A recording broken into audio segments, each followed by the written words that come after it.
everyone, I'm your host, Robbie Strazynski, and thanks so much for joining us on episode number 14 of CardsChat, the friendliest poker podcast in town. On this episode, we have the pleasure of welcoming Kevin Martin. One of poker's premier Twitch streamers, the newly unretired Kevin, is now a proud member of the GG Squad. We'll be talking plenty about that, as well as Kevin's success at the felt and a bit of personal stuff to get to know him a little better. Kevin, welcome to CardsChat. I'm really happy to be speaking with you. Hey, it's nice to be on CardsChat. The friendliest, what was the tagline there? The friendliest podcast in the internet? Or the friendliest poker podcast in town. Friendliest poker podcast. I like it. Welcome, CardsChat. Good to see you guys. Robbie, thanks for having me on.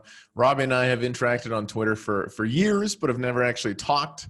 So it's nice to be on here. I'm sure we'll have a fun chat about a surplus of topics and ideas right now in the poker world. Well, you speak the truth. And when it comes to friendly podcasts, you can't really do much better than a Canadian. So we appreciate you coming to us from Calgary, right? Calgary, Alberta. Yeah, I was just shoveling snow outside, legitimately, very recently. It's winter here, so it's a great time to lock down, Twitch stream, play some cards online, and hibernate until the sun comes out in the spring once again.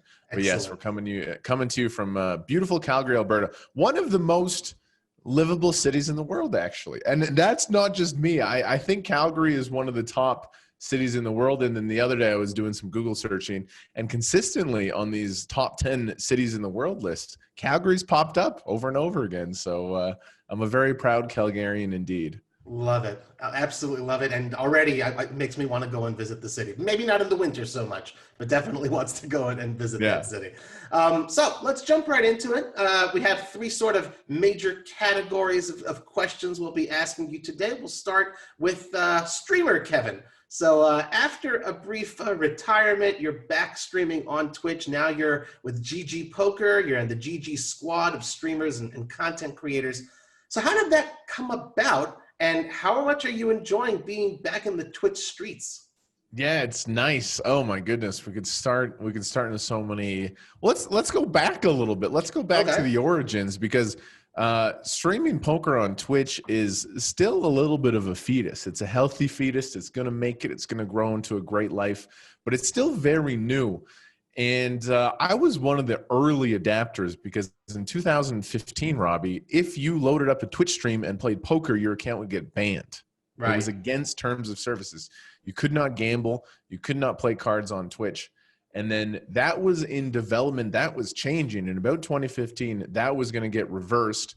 And my buddy, Jamie Staples, told me, he's like, man, this is going to be huge. This platform, Twitch, you got to get on it. You got to get on it. And I was like, what's Twitch? Man, Jamie is a hype man, and he brought up all these ideas, some which lived up to the hype and many which did not. So I thought maybe this might be another hype idea. At the time, I was playing live poker. I was 21 years old. I was playing 1-2 no limit, the dream, here in Calgary, Alberta, actually. It's a couple of 24/7 card rooms here. I would play about 50 hours a week. Small winner, I was making about $20 an hour. That was my full-time income. I'm like, this is the life, man. I'm playing no limit hold'em for a living, $20 an hour. Those are Canadian dollars too, right? Exactly. What is that? $4 US or something. Anyway, so my buddy Jamie told me Twitch was going to be big. I was like, meh. Sure enough, he started his Twitch stream 2015 as soon as it was allowed. He was one of the originals to put out good content from his parents' basement, actually. And he blew up, and within 1 year, he had a massive following, massive success, got signed to Poker Stars, blew up, and I was like, wow, this is no joke. Right. He was right. And so I was right behind him. I was an early adopter, and we just kind of went for it. Back in 2016, I was playing like $10 tournaments on the internet. Really no skill. I really had never studied tournament poker. I really never played tournament poker, but I was like, why not show this journey on Twitch? So we just loaded up tournaments. We streamed to Twitch. We made mistakes. We learned, and then we had this massive growth spurt in my poker ability because I was tired of losing, man. That's what I went live and I was playing, and everyone's like, wow, this kid sucks. And I did very, very badly. And I said, screw that. I don't want to suck anymore. Went out, sought out some resources, some good study content, really dedicated myself, And then, grinded it out, became a winning player. Nothing crazy. And then, have had a pretty successful Twitch career. I'm pretty blessed. A lot of people have supported me. And then, man, we could go. Last year, I hung it up, dude. I was burnt out last year. I took off a healthy amount of time in 2019. Right. I mean, 2019 was rough for me. I had some unfortunate family members pass away, a couple of like back to back, which was really brutal. I had a tough time dealing with that. Then at the time, I kind of plateaued a little bit, and then all mixed together, I was like, damn, I need a break. I've been streaming and playing poker full time for 4 years, going very hard in the paint. It's like, I need a break. And so I took 9 months off where I basically didn't play cards or stream. And then that was in pandemic times, just this last year. Right. And I got my fighting spirit back, like a Yu-Gi-Oh character refilling the mana or something, or some sort of Pokemon being restored at the local HP center. Right. I got my fighting spirit back. We've come back with some big goals, maybe slightly delusional, but some big goals. And it's nice to be back in the streets, dude. And it's been a really good 2020 from the streaming standpoint. It's interesting. The world is in kind of a bit of a pain sense right now. But for a lot of poker players and streamers, it's like, they kind of just want to stay at home and play cards anyway. So a lot of people have taken advantage. And then here we are, a couple months left in 2020 and some big things happening. Yep, absolutely. And I got to say, off the air, just before we started, I was saying how you're one of my top favorite Calgarians after Brett and Owen Hart. Just what you were saying sort of reminded me of something, the famous rival of Bret Hart, Shawn Michaels. I don't know if anyone's a wrestling fan out there. He had to search for his smile. So it sounds like you sort of had to go through a similar process, step away for a bit, and then you come back and get those juices flowing and have that passion once more. So that's a beautiful thing. A lot of it had to deal with context. And if you live a blessed life, and I was living a blessed life in my early 20s, I was streaming and playing poker full time. That is a blessing. Not many people get to do that, and to kind of create content like that. But when you get trapped in your own little world and you don't get any context, you kind of lose sight of how cool it is. For example, if you eat a beautiful medium rare steak every night, suddenly that treat becomes less and less succulent. It's like, oh man, I'm kind of sick of this. Right. So, during that 9 months off, I went and worked a part-time job, which was a good job. It was a fine job. But after 9 months, I'm like, man, I'm going back to playing poker, man. I don't want this anymore. I got to listen to somebody else. I got to be here at 9 a.m. I can't take days off. Sure. I don't get to, have 50K days potentially or whatever. I was like, I'm going back to streaming poker. So it was the 9 months off was like really a good way to recalibrate my brain and get some fire back. And then, I've come back, and then we got some big things happening, this year, and then some longer term goals as well, which is really exciting. I love it. I remember when you retired, at least publicly, you made the announcement. You said, you had accomplished the goal, which was to become a winning player and to entertain people. So now you're back. What's the new goal? The goal, Robbie, is to become a cold-blooded killer. So my poker career is good. I'm 27 right now. I started when I was 21. The last 6 years, I thankfully have done very well in, the live cash game scene. That was my full-time living. Yep. Crushed it. The live tournament scene, crushed it. Some of my best results. Online, small winner. I'm up. Nothing crazy. But, I'm happy with that as well. So in my opinion, I've had a good poker career. Right. But now it's time to become elite. I think I have it in me. And I've set out a plan. I've hired a high-tier coach, super sicko. Yep. He's very expensive, but I went for him, man. I was like, I'm just going to hire this guy. So we've been working, every 2 weeks we've been going through shit. Excuse me. I don't know if I can say that on the chat. You can say it. Some people just won't listen to it. It's all good.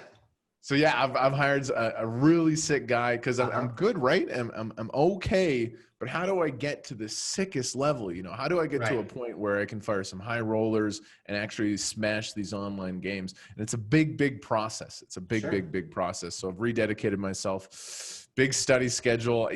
Sometimes I don't make it, but 10 hours a week of studying poker theory. For years, it was all about. I studied exploitative play, and that's highly what I recommend for most people. That's most of the training content out there for most players, amateurs or even pros, is just how to exploit the players you're playing against. What are their weaknesses and how to exploit the most money out of it. But now the leap that I'm trying to take is into GTO land. And that's a big leap of, there's been many hours where I've just been kind of losing my mind trying to understand these solvers. I've really gotten into solver land. It's a hot ticket in the poker world. And again, a very intimidating program like PO Solver, but we're doing it, man. We're smashing forward. And there's going to be a learning progress. This is like changing, do golf or play basketball. This is like changing your shot, basically, is what I say. Sure. This is changing your golf swing. I studied to play poker a certain way for years, and now I'm trying to go back and recalibrate all that. I'm changing my golf swing. And there's going to be some growing pains. There's some hands I've punted really bad recently, but we're out in the streets trying to apply this new poker theory. Then, I got some big goals, man. If I can really focus for the next couple of years, I think I can become an elite tournament player, and hopefully that's going to happen. I love it. And you said, it's costing a pretty penny, but it's not really a cost. We all know that it's an investment, and we will be talking a little bit more about the coaching aspect and the studying aspect a little bit later. I do want to ask you, though, as far as what you have done until now, you've kind of run the gamut of stream teams. You've worked with Stars, you worked with Party, now you're with GG. And of course, GG has been really, not everyone can say they've worked with everyone. And quite the Triple Crown, baby. The Triple Crown, man. The Triple Crown. Yeah, and some people, when I announced my recent sponsorship, there's some haters on the internet. They're like, you're a bit of a sleazy, you're jumping from sponsorship to sponsorship. All right, man. I've had a 6-year career. This is my 3rd sponsorship. Yeah, I mean, sometimes these relationships pass on a little bit faster. But I worked with Stars for years, man, and Stars was the king. They're still, I believe, the biggest poker site, even though it's really close now. Stars was the big boy on the block for a long time. And, it's really nice, though. Party's still doing some good things. They quite haven't had the come up that I think they were expecting. Right. They're doing a lot of good things. They haven't had that little bit of pop that maybe they were hoping for. But GG, man, you can see this sign beside me here. Look at that. Beautiful. Yeah, sweet. Love it. You said it's custom made, yeah?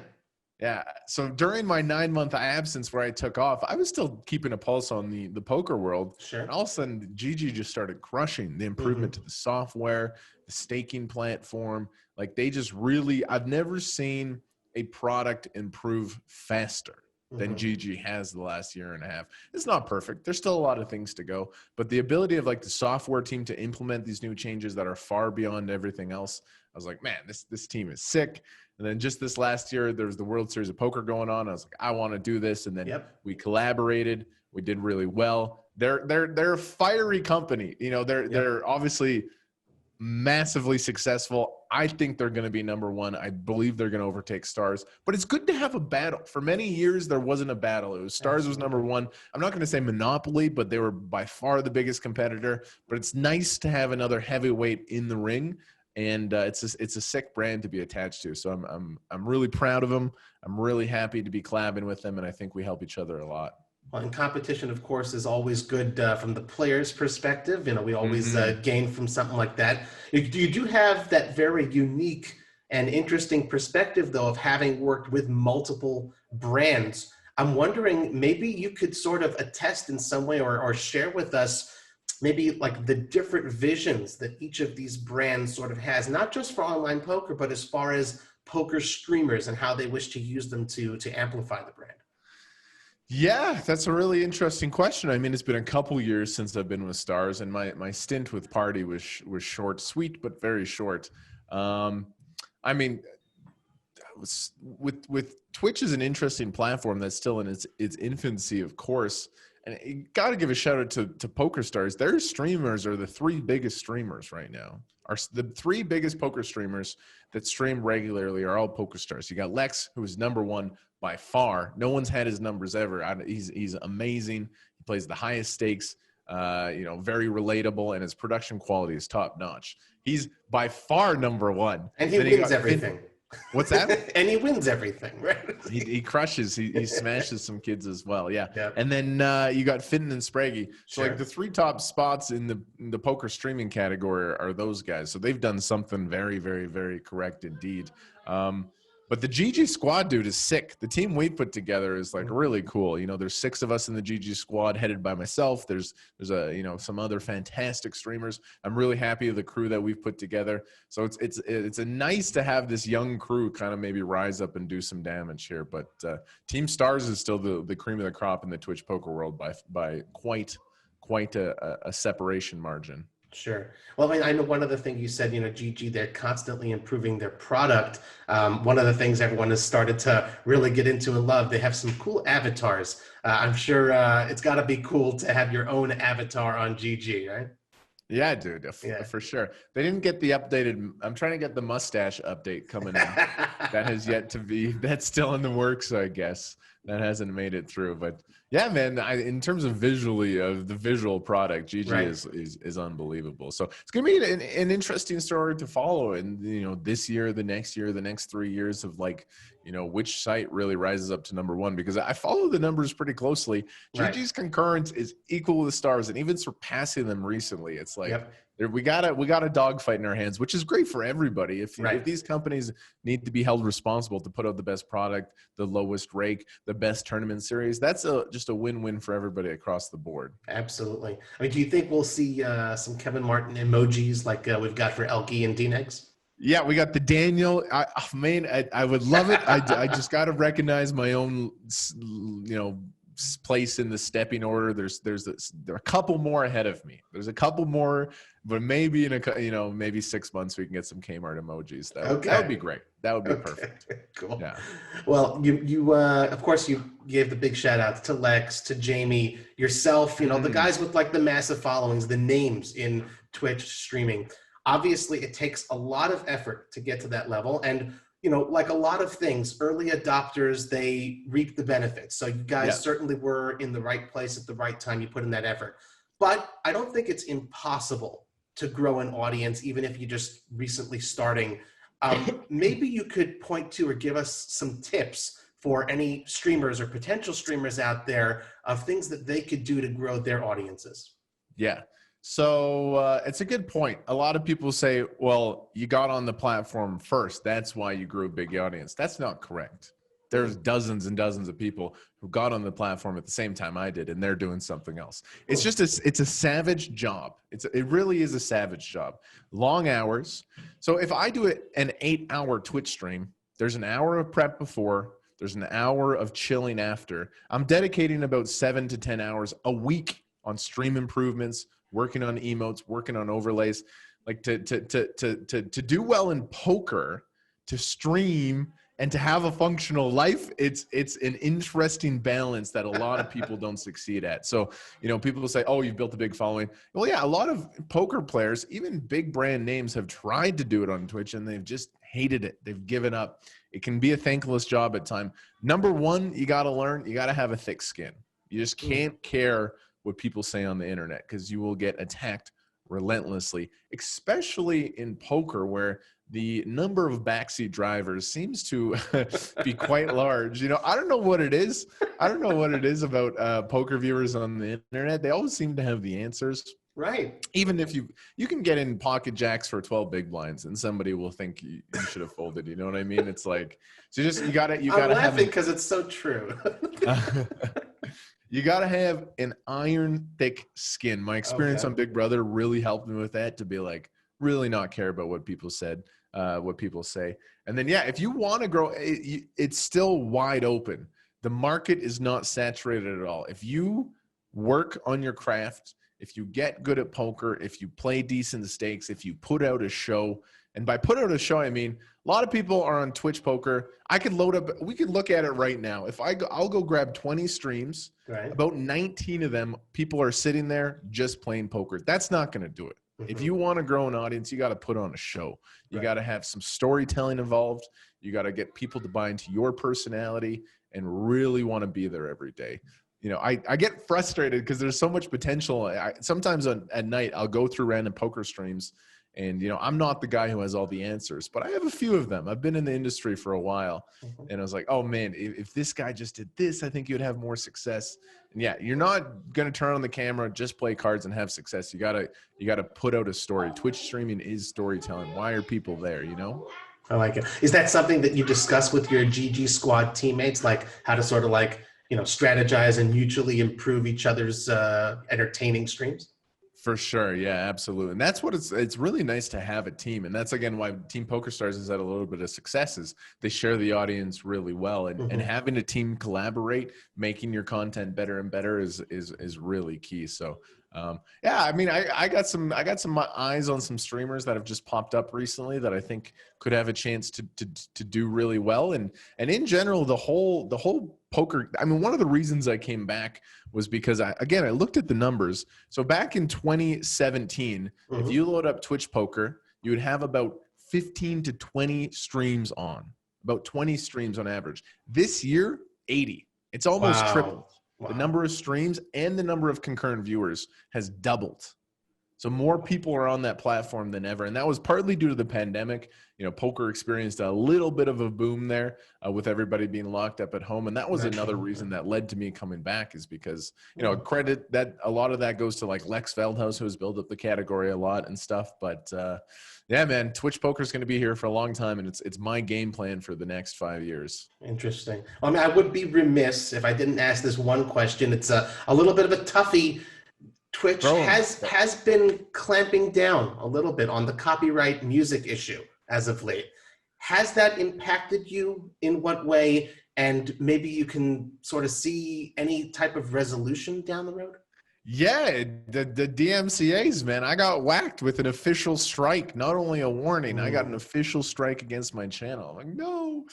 I had to go through all my old content and just wipe everything. I went through all my favorite clips. I saved about like 30 clips that really made me smile to remember some times. And it was kind of fun to watch. It was like, oh yeah, 2017, I was in this Airbnb playing these tournaments. I just had to, it was fun to recall them all, but I wiped all my content. If you're a poker content producer, no copyright music at all. Just don't do it, because you'll get whacked with a couple of strikes. And it'd be really interesting to see the next couple of years. Because back, I mean, from the infancy when I first started, you could play Katy Perry, Miley Cyrus. It's like just what everybody did, man. You just rocked out to these licensed songs. But that is a thing of the past. That is no more.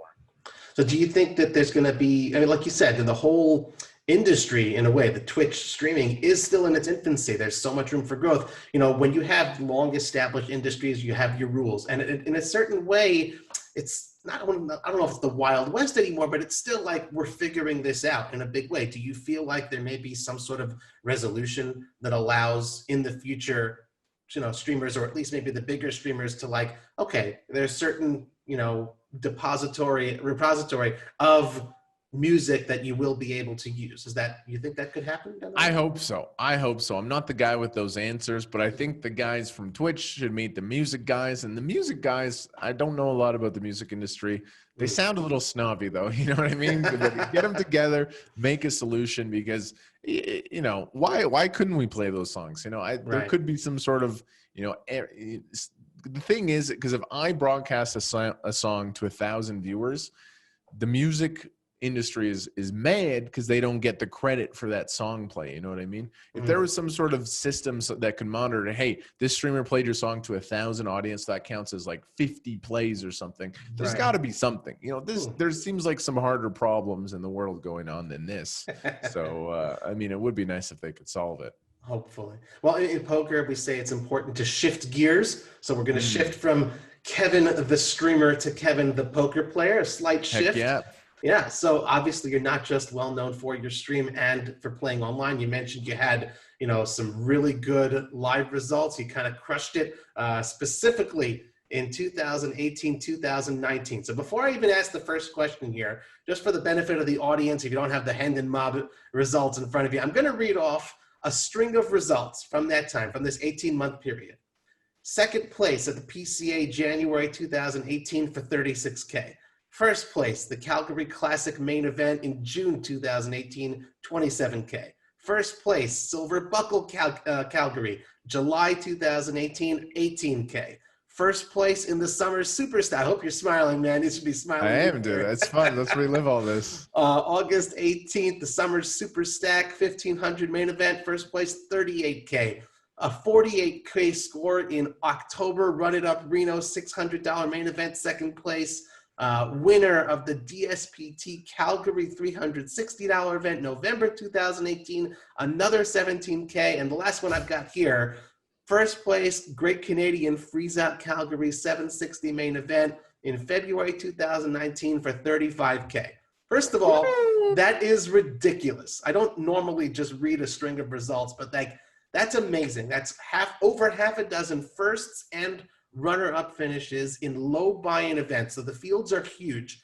Can you explain what on earth happened during that year plus of run? Dude, it was fire, man. It was fire. That was crazy. That year and a half, while it was going on, that run, I was like, this is the best thing ever. I was like, please never let this end. And then, I mean, there's a couple more you missed in there as well that were significant, but it doesn't matter.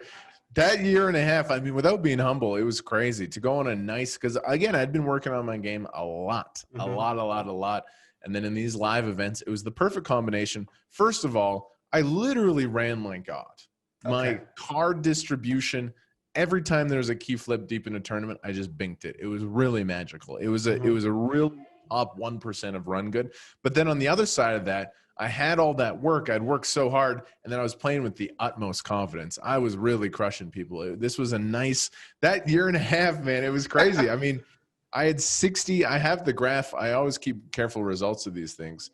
I had 60K in buy-ins, and I almost cashed for 400 grand off of 60,000 buy-ins. So that year and a half, we were up like 330K in just live events. Right. It was really, really, really special. Oh yeah, sorry, go ahead. Yeah, my girlfriend, every time I made one of those final tables, my girlfriend Peely would come and watch me and support me, and it was just a crazy run, Robbie. It was really, really good just to build these chip leads and to just, do some work. So that was nice. That was really, really, really cool. That was that run that I created in that time frame is my favorite memory in poker for sure up to this date. I love it. Again, I love that you're also sort of cognizant of the run good. You're not like, okay, I'm the king of the world, I'm invincible. I do wonder though, even with all of that, your recognition of it, knowing also that you studied, did that affect your decision making at all during your game? You'd ever say to yourself, I'm just running so damn good. I know I'm a slight underdog here, but let's go for it. Did it ever happen? No. I just tried to play like a savage in every decision. Just the way I play poker is every single decision. How can I optimize it to give myself the most EV, which is going to give me the most chips, which is going to give me the better tournament placement, which is going to give me more money.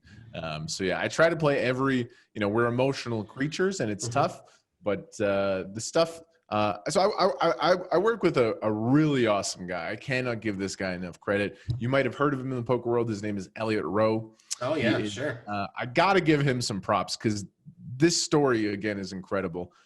I'm 27 right now. I have had an amazing 20s, dude. I've had it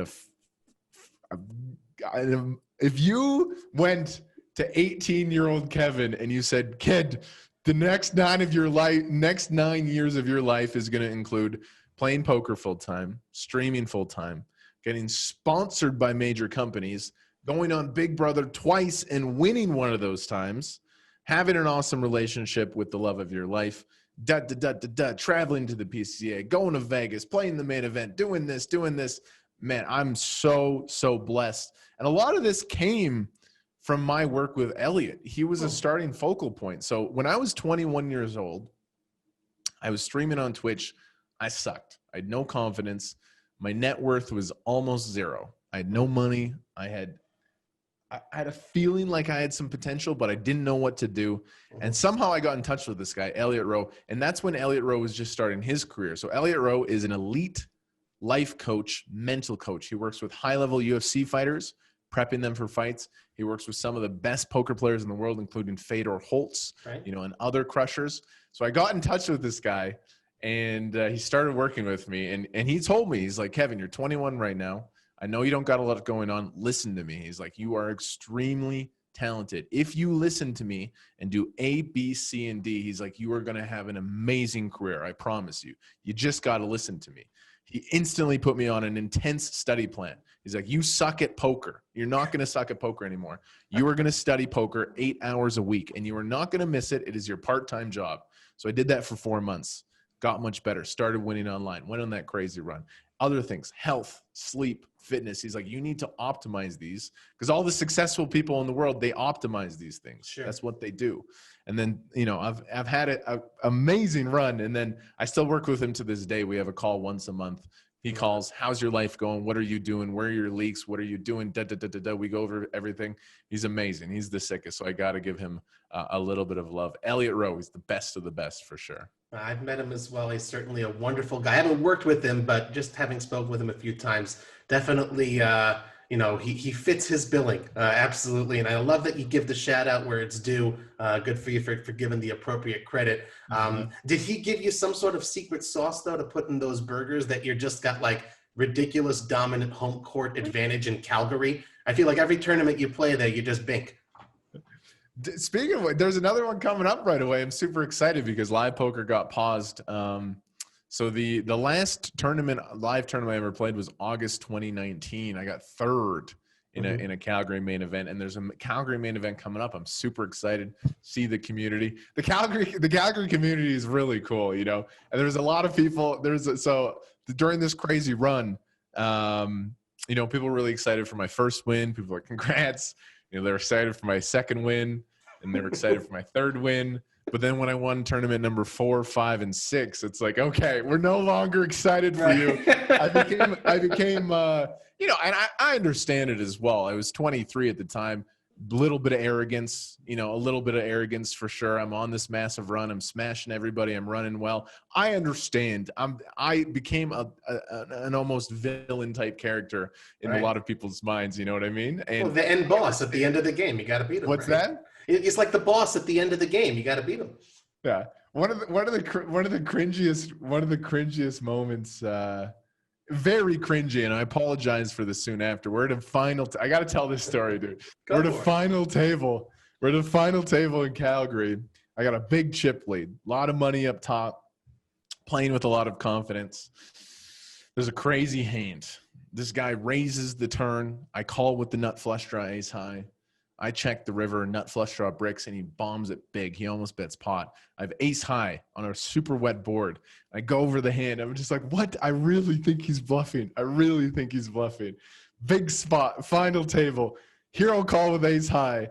He turns over queen high, and I turn over ace high. Just the sickest hero call. And it was almost like I was so excited. Audibly out loud, I'm like, holy man, I'm so good. I was like, I'm unbelievable, dude. I said it out loud almost in the moment. And then people laughed. And then I was like, you know, after emotions calmed down, I'm like, I'm sorry. That was a stupid thing to say. I was just really in the moment. You know what I mean? Like a young 20-year-old. I was such a punk, dude. I really was, you know. But I think a little bit, I think a lot of people could use a little dose of arrogance. The line between confidence and arrogance and delusion, it's all mixed up a little bit. A tiny bit of that secret sauce doesn't hurt. If you can wake up every morning and say, today I'm a savage, I'm going to accomplish this. And even if you're not, you know, just believing in that a little bit, I think can go a long ways for sure. I love it. That's great. Good advice. I got to ask also, though, you've become well known through your live success, through your online streams. Everyone, you know, the name Kevin Martin is no longer unfamiliar to people. Do you think, or have you seen that people, whether it's live or online, play differently against you than before you became the big name player? On the stream, yeah, for sure. People will play weird against streamers for sure. I think the other streamers can attest. If they know they're playing a streamer with 1,000 viewers or whatever, you know, I've gotten hero called in some savage spots. I've gotten bluffed in some savage spots. And the other thing about streaming is credit to the people who do it. You're giving up a massive amount of EV. My online results are not great. They're all right. I'm happy with them. I'm beating the game, not by a big clip or whatever. But, you know, all the streamers, I would say, if everyone shut off the camera and just played, their online results would be better, especially in the high stakes. The people who stream high stakes are super savages, man. You're giving out whole card information to a small player pool, some amazing players who can take that information and exploit you. So if you're turning on the camera and playing on Twitch, you're definitely giving up some EV in your focus and your card information. But, I mean, there's, you know, the fun of it all and building the community definitely outweighs that. Right. Yes, people will play differently against you if you're streaming on Twitch for sure. You'll see some wild hands, some saucy things. And in a live sense also, maybe they've seen you on Big Brother and they just, want to knock you out. You got a bigger target on your back or something? Yeah, for sure. It'll go either way. There's two options. So during that live run, when I had a lot of momentum and a lot of success, there was two options. A lot of people just completely avoided playing hands versus me, which is kind of nice. I remember sometimes I would raise the button and they would just like not defend like ace nine the big blind, like a super premium defend. They would just fold and show face up, kind of inviting me to raise 100% of buttons. And then there's the other end of it. There's some players that were sick of my run, and they're like, screw this kid, man, we're gonna 3-bet him, we're gonna go for him. So there's a polarization effect of like either people really avoided me or they doubled their attack versus me, Right. Well, you mentioned your biggest most favorite poker memories. Obviously you had the huge run. You did also have another milestone this past summer. You played in the big 25K event on GGPoker. You didn't cash, but I'm wondering, that's a big step to take. What sort of led to your decision, okay, I'm going to take a shot here and play a 25K, and maybe you can describe how playing it and even busting out felt to you, if at all different than other events that you played? Yeah, that was a special one, man. It was pretty cool to get in there. So before the WSOP, again, that's where I'm at right now. My journey on Twitch, I went from a complete fish to an all right player. That's where we're at. Mm-hmm.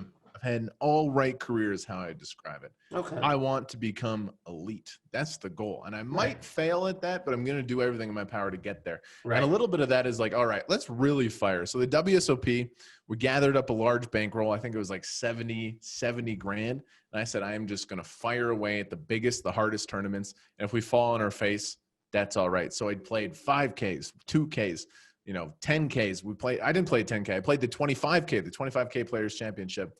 And boy, it was a litmus test. It was a little bit of a humbling lesson to be like, all right, man, these guys are in a different league. Dude, the 25K online, it's like you're playing against the poker Avengers, dude. It's like you're playing man. They're unbelievable, dude. They're the best at the craft. Steven Chidwick, Adrian Mateos, right? Dane Smith. You're playing all these killers. Justin Bonomo, Ben CB. I can't name them all. It's like, holy moly, dude. These are the top 0.01% of poker players in the world. And, it was a really good litmus test. So I came away from that. I was like, yeah, all right. These guys are still light years away from me. And it was a good reminder of like, all right, if I want to get there, it's going to take, potentially a couple of years of just like, again, 10 hours a week of study, learning the GTO, learning how to use solvers. I'm not going to get there by accident. It's going to take some intense work. So it was a good litmus test. I've since adjusted down, gone back to a schedule that I think I can beat. And it's a little lower stakes, but it was a good little couple months where I was firing pretty big. We had some good runs. We had some good results. I think I had 9 WSOP cashes, but we did take a pretty big L, of course, and that's the other thing, dude. And I was talking with Elliot Rowe. I was like, man, I took a pretty big L during the WSOP. He's like, dude, you played a 25K. What do you expect? Right. He's like, what do you expect, man? You're playing against the best of the business. He's like, use that and become better through it. I like that. And it is important, everyone, the famous rounders thing, you got to build up that bankroll. You do have to take the shot. Right. And I'm sure you don't have any regrets, the L notwithstanding, I'm sure there are lessons to be learned from that, again, you won't make certain mistakes again. And hopefully next time when you play the 25K, whatever sort of starstruckness or intimidation there might be, it's like, no, I belong here. I can sit with these guys. 100% for sure. And that's the thing is, if you're a poker player and that's your only source of income, you got to approach these things a little bit differently. For a lot of content creators, there's a lot of other sources of income. So you're allowed to take these shots. So a lot of the people you see on Twitch, a lot of the top streamers are going to have different strategies. They're not going to grind out the bankroll. I always say, man, bankroll management is overrated, dude. It's so lame. It's so boring. As long as you're a little bit conservative and you're all right, there's a big difference between degenerate behavior. And I've seen that a lot of that too. I've had some really talented friends who just like, played blackjack. I'm like, man, Mm. you should not be playing high stakes blackjack, bro. It's really not a good idea, but it's like an addictive thing. So there's been a lot of talent that hasn't been able to succeed because of that discipline. But if you got that under control, thankfully, I've never really been a degen like that. I like a little bit of gamble, but whenever I call it neutral EV gambling. Me and my friends, if we're neutral EV gambling, essentially neutral EV gambling, no one has an edge. If you play a million coin flips, 50-50, at the end, the EV is neutral. Then the negative EV gambling, the blackjack table, the roulette, the sports betting, you got to be careful with that stuff. I do it a little bit, but to a very small amount, $10 bets. $15 bets. It's if you're playing high stakes negative EV gambling, it's not setting yourself up for success. For sure. But yeah, where was I going with that? We're kind of just talking about everything. Eh? No, It's fun, man. Robbie, it's good. I enjoy it.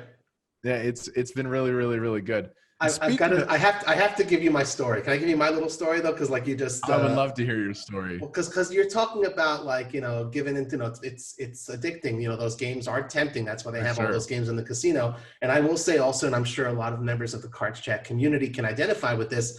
Look, I play all year in my home games. And I try to build up that bankroll, and I know I'm going to go to the Vegas during the summer, and I'm going to work, but I play in my cash games and I enjoy it. And I know I'm there. If I'm playing, it should be poker only.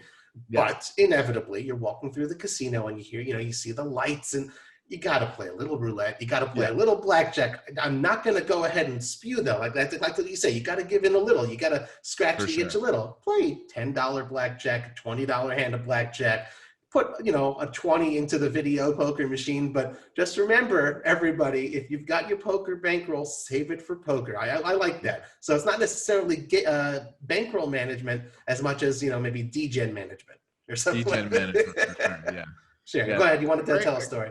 Again, a great quote from Elliot. He's like, if you're playing $5 blackjack, it's not an issue. He's like, but if ever you play a hand of $200 blackjack, you need to stop for the rest of your life, is basically his take on it.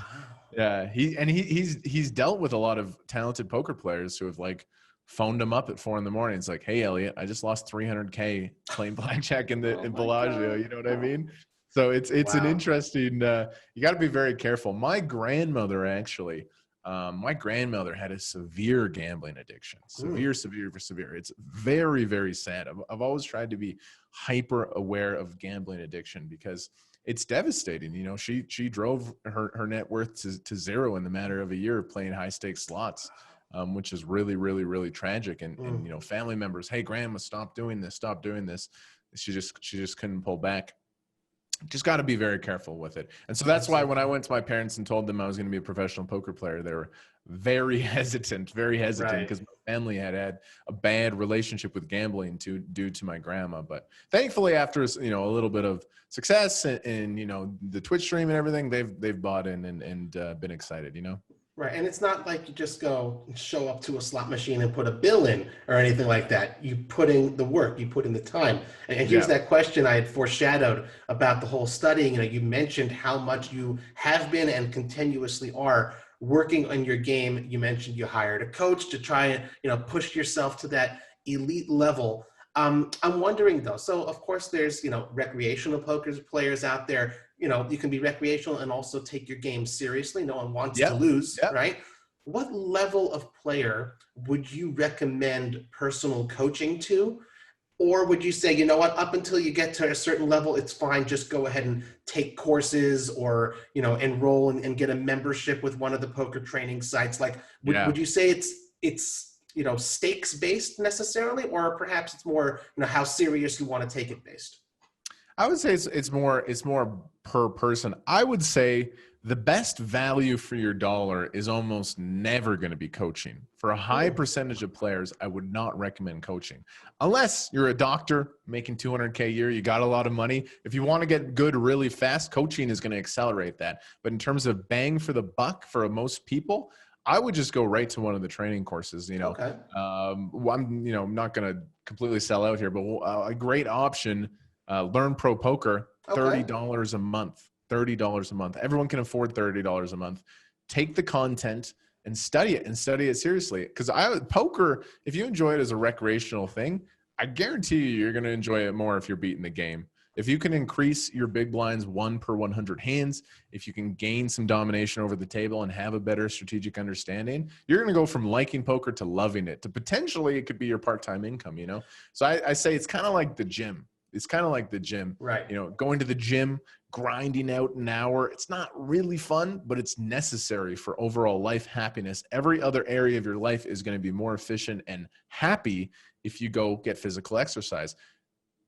Training and studying is like the gym for your poker brain. You got to go work it out. If you just don't work out, don't expect good results if you're just showing up to play every day. It's interesting. In poker, I think a high percentage of your success is never determined while you play. I think you playing has very little to do with how your results are going to go. So yeah, if you're just starting out, you know, watching Twitch streams, watching YouTube videos, it's fun. It's entertainment. I definitely wouldn't classify that as study. Go get a 30-month, $30 subscription and test it out. Watch a video. I always say if you're just starting your studying journey, often it can be overwhelming. Use the pause button frequently. Pause it. Hey, what concept did he just say? Right. Okay. C-betting, you know, write it down. Why? And with my training, I watch lots of videos twice. So I have an hour with my coach. I tape it. I try to get all the information. I write notes. I let it sit. And 2 days later, I'll go back and watch it again just to hammer in the concepts, because a really good understanding concept, if you understand it once, you know, that can help you make a lot better decisions in the future. It's fun. Improving at a task in life is very, very, very fun. And poker is, you can have some pretty fast growth. Especially when you can win money at it. And that's also what we tell all of our listeners and those who are watching. You know, you got to watch it twice and listen to it twice, every single episode. But I will say, you know, you didn't say I want to sell out. But first of all, it's not a sellout. If that's what you use, you absolutely should stump for it. And you picked the right one. I got to tell you, Ryan the Plant, Learn Pro Poker. He's one of our CardsChat ambassadors. So way to go. Good stuff. There you go.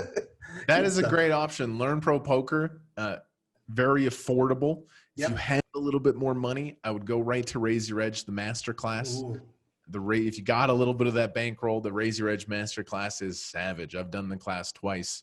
It's really, really, really good. In my opinion, I think that's the best content on the internet for proving at poker.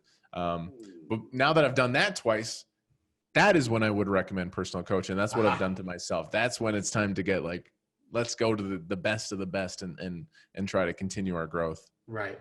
Well, we got the last gear change that we've got here. We got to ask a few little bit more personal questions. We know Kevin, the streamer. We know Kevin, the poker player, and we'll get you know, who's Kevin, the person, and then we'll get to our wonderful community questions session before we end this wonderful hour. Which again, I got to say, really enjoying it, and like as you alluded to earlier, you know, all of that. Twitter communication, email communication up until now. It's great to be speaking with you. It's a lot of fun for me too. So thank you, Kevin. You mentioned it's been really good, dude. You mentioned your girlfriend Pilar. That's how you pronounce her name, Pilar. Her official name is Pilar. She doesn't like that name. She goes by Peely. P-I-L-I. Okay. Peely. Okay. Yeah. So your girlfriend Peely. She's obviously a huge part of your life, and you guys recently moved into a new house together. Congratulations. Thank you. Besides just sort of reading you on and having someone, you know, you can give the big hug, you know, after you win, what sort of influence has she had on your game? She's always there just to cheer me up. You know, she actually knows very little about poker. She is a personal trainer. Speaking of savage, she's savage in a different way. She just works out 3 hours a day. She, you know, has a lower body fat percentage than me. She's a full-time personal trainer. Her career is doing really well, and I'm really happy it's a different career than poker. So we both work from home. I work in this office, grinding it out, and then she's upstairs in her office. We get to see each other all the time. It's really nice. It's really helped our relationship, both working from home. We get to chat a lot more. And the thing is, she just helps me take L's. You know, young 20-year-old, 21-year-old Kevin Martin, when he lost a big spot, it really hurt, dude. It really hurt. And that's like something that I've improved myself now that I'm 27 is I don't look out for failure. I don't look for failure. I don't seek it out. But when it happens, I've gotten much better at saying that happens. You're going to take L's, come back stronger the next day. There's a great book I read this summer. talking about mindset. They've done intense studies on mindset and how people succeed in different fields. The people that rise to the top constantly are the people who don't look at results based on white and black. They say, okay, this is what happened. I failed my test. What can I do to pass it the next time? It's really hard. A lot of, failure is tough. Getting rejected, losing in a big moment. It can hurt sometimes. So Peely's just always there to come for me. She's always able to pick me up. At those final tables in the Calgary events, those are 14-hour days, sometimes 16-hour days. Brutal. She'd bring me my toothbrush. She'd bring me like a face towel. I was trying to optimize my breaks. I'd go brush my teeth on break, wipe my face or whatever. She'd always just like cheer me up. She's the best, man. I'm so lucky. She's amazing. That's wonderful. And I got to say, old 39-year-old Robbie still thinks that 27-year-old Kevin's pretty young. So you're doing fine. Obviously, you're a very positive person. Smile is ever present on your face. For sure. But you are human. You are human. And even on all of our wonderful, happy Cards Chat community, we can all get tilted. Even Kevin Martin can get tilted sometimes. Is there maybe a story that you could share about one time where you just absolutely lost it? Maybe, I don't know if you're not proud of it, but something to sort of prove to us, okay, even smiling Kevin has his moments. Oh yeah. So this is one of my favorites. So it comes with a little, again, insecurities. I used to be really scared to fail. Back when I first started streaming in 2016, I remember this very distinctly. I was deep in a spot online, and when you stream, you're on a delay, right? You're on a 3-minute delay. I played a hand so badly at the final 2 tables. I think it was Ace King. I misclicked, and then I made a further mistake. It was just beyond embarrassing. I didn't want the world to see it. So I misplayed this hand. It's on a 3-minute delay, so it hasn't been out to the internet. I said, fuck that. I don't want the world to see this. I reached over and I just shut off the power bar on my computer. I just shut it off. Everything went blank. I restarted it. I came back and I loaded up the stream and I was just like, sorry guys, power went out. Sorry, I lost a few chips. Power went out. We're back. And that I really laugh at myself because now when I punt on Twitch, I'm kind of excited for the punt to get out into the world. And recently I had a bit of a hand that got a little bit of attention where we'll get there. Turned the nut straight and I just didn't see it and I check folded, and that's hilarious. Now I actually find that hilarious when I make a mistake. But old Kevin used to be very, very, very afraid. Another little shout out if you're. Mental game is huge, man. If you're struggling with a mental game, the free app, Primed Mind. It is not a joke. This thing is very powerful. Before your session, put on your headphones, play a 10-minute meditation, gather yourself. I think it's really, really key. If you just cold jump into a tournament session, you're not going to be mentally prepared to deal with some bad beats because poker is savage, man. My brother plays recreationally. He's not a pro. He just plays for fun. He texts me all the time. He's like, I don't know how you do this. How do you take these beats? Because you can get in such high equity spots where you just lose a $10,000 pot deep in a tournament. And you're just like, well, I got it in good. That's what happens. Right.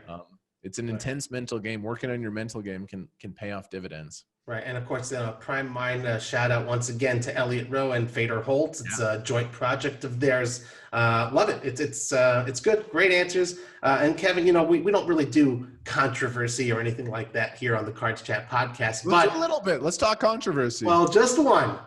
And social media, as we know, it can be a trap for controversy, for hot takes. And recently you found yourself embroiled in your own, stating that not only does McDonald's have the best French fries, but the best coffee as well. Explain yourself. That got a lot of heat. I got a lot of hate for that. I was tweeting my favorite fast food, and McDonald's in Canada, at least. I don't know if it's different brand in Canada. If you want a hot coffee, McDonald's, in my opinion, is the best stop. It's an interesting. Dude, it's trash, man. It's trash, and it hurts me. So we could go on a rabbit hole here. Really summed up Tim Hortons coffee that used to be very popular about 2013. That brand of coffee bean actually got bought out by McDonald's. So the McDonald's in Canada now is the ex Tim Hortons coffee, and the crap that Tim Hortons sells is not worth anything. Okay. Tim Hortons, man, has been a beloved Canadian brand that has fallen apart in front of your eyes, and it's devastating. I hear that. Well, definitely shooting the fire there. And as someone who's never had a sip of coffee in his life, I have no opinion on the matter, but I've heard of Tim Hortons and McDonald's coffee. Wait, you've never had coffee? I'm trying to win a bet, like I like to say. But no, I've never had a sip of coffee in my life. This is all natural energy, guys. I respect that. Okay. I mean, Thanks. That's why the skin's looking good still. Everything's going well. That's because I got good lighting. That's all. That's what it's all about. And a good wife and kids. But it's not about me. It's about you and all of our Cards Chat community members that were kind enough. A bunch of them put together questions for you. And just a reminder to everybody, there is a dedicated thread on the Cards Chat forum where we do announce who our guests are going to be, and you can submit your questions. We've got a number of questions, and we'll try to run through them quickly as we start to wrap up the show here. Kevin, are you ready? Let's do it. I'm excited to see how tough is the Cards Chat community. We'll find out. Are they going to bring some fire here? Okay, so the first question from Belladonna05. Kevin, how often do you fold the best hand on the turn? More than I would like to admit. More than I would like to admit, for sure. We had to leave with that. Yeah. Okay, that's fair. Do you have any tips, also from Belladonna05, do you have any tips for Among Us noobs? Among Us noobs. Go to your desktop, right-click, uninstall, go do something productive. Just kidding. It's an addictive game, man. I played it twice, and I was like, I understand. I could be 1,000 hours in. I was like, I can't do it right now. I can't get into it. There's too much going on. It's very addictive. It's a very well-made game. I say that my 8-year-old and my 10-year-old love the game as well, and I've never played it, but it's ubiquitous. It's everywhere. Interesting tip. So thank you very much for answering Belladonna05's question. Our next question from the community is from Shells, who's been very active, and thank you so much for putting forth some great questions for all of our guests on these recent episodes. Shells asks, which tournament win could you compare to your Big Brother Canada win? Oh, that's kind of a fun little yeah. That's kind of a fun little question. Oh my goodness. I mean, the Big Brother Canada win was unique in itself. That was pretty sweet. Tell you what, I'm going to go to my my biggest online score. I got second. I chopped up the $22 mini million on PokerStars for like 22 grand. Young Kevin chopped it up. Big increase to my net worth. And I was just at a time in my life where, again, I was putting a lot of work into the game, and that was a really nice result. So it kind of feels similar with Big Brother. It was just like a really satisfying, clean result that I'll always think of very happily. Nice. Good answer. On to our next question. This one is from Poker Mike. Thank you, Poker Mike. What is your favorite poker game and why? And which of the games that you play have you found to be most profitable? Yeah, I mean, I've really done very little besides No Limit. All my play, all my focus, I've always looked at PLO as a special saucy game. I say if streaming wasn't an option, I think with streaming success, you can find some success, but you're going to find more success with No Limit Hold'em in terms of numbers of viewerships. No Limit Hold'em tournaments is really what's going to get the most viewers, because it's a No Limit Hold'em tournaments are a really good form of storytelling. You get the start, you get the middle, you get the end, you get the final table, you potentially get that big payoff, right? But if streaming was not a thing, if there was no content creation, right, I think I'd just go right to PLO. I think especially in Calgary, there's some good PLO games. I think people crush PLO. There's a lot of variance, but I think if you're playing good PLO, I've seen some sick PLO graphs where people just dominate. So, but yeah, right now I'm just all in on No Limit Hold'em. Okay, that's fair. And maybe later on, we'll become 39-year-old Kevin Martin. You'll be dominating the great game of PLO, perhaps in a decade's time. Our final community member who sent in a couple questions here, Acid Burn FX. Thank you very much. Got two questions here. There's a bit of a generic one. But I'd like to see how you answer this one, Kevin. What does it take to become a better poker player? Yeah, what does it take to become just the one word? Discipline. Discipline, and ability to recognize that you make mistakes every time you load up a session.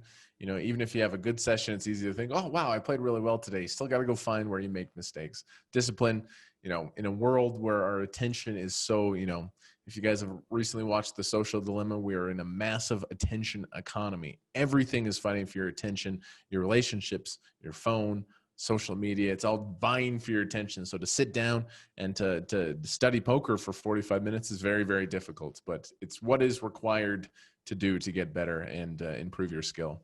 Good answer. Good answer. And final question, also from Acid Burn FX. There's an interesting one, and I didn't see this, so it's a very interesting question here. During a broadcast on Twitch recently, you tried to jump your chair.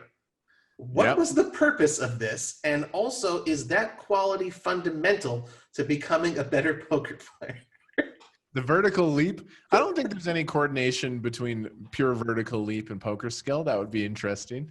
You know, if like Fader Holtz has a 40-inch vertical or something. Yeah, I was just excited, man. We're on a big final table. I tried to jump my chair. It looked like my testicles hit the chair, but it was actually the left buttocks. So the boys remained intact. And yeah, we do weird things on Twitch, man. I get amped up in certain moments. And next time, hopefully we'll get a better leap and clear. But still, no injury was sustained. And it was a very fun clip we'll have forever. I can say exactly the same thing about this show. No injury was sustained, and it's a clip that you guys will have forever here on Cards Chat. I want to thank everyone who sent in questions for Kevin Martin. And again, a friendly reminder to all of you out there in the community. We want to see you submit your questions, so go ahead and visit that dedicated thread that we've got on the forums that you can send in your questions to future podcast guests. Before we go, Kevin, anything else you'd like to tell our listeners and our viewers? Robbie, this was really fun, man. This was a good time. Thank you for bringing the energy. We chatted about everything. This was really good. I wish everyone a good end to the 2020. You know, there's still a lot going on, and this is kind of an unprecedented time in the world, but I think we're going to be all right. I think things can pan out, and hopefully 2020 will be a year to remember where humanity made a sharp turn for the better. That'll be nice. I love it. Love those positive sentiments. Everyone, don't forget to give us a good review on iTunes. Spread the word about the Cards Chat podcast on your social media channels if you like the show. Kevin, again, Kevin Martin, thank you very much. Really appreciate you joining us today. Thank you all for tuning in once again to another episode of Cards Chat, the friendliest poker podcast in town. I'm Robbie Strazynski. You can follow me on Twitter @CardPlayerLife. I wish you all a wonderful day.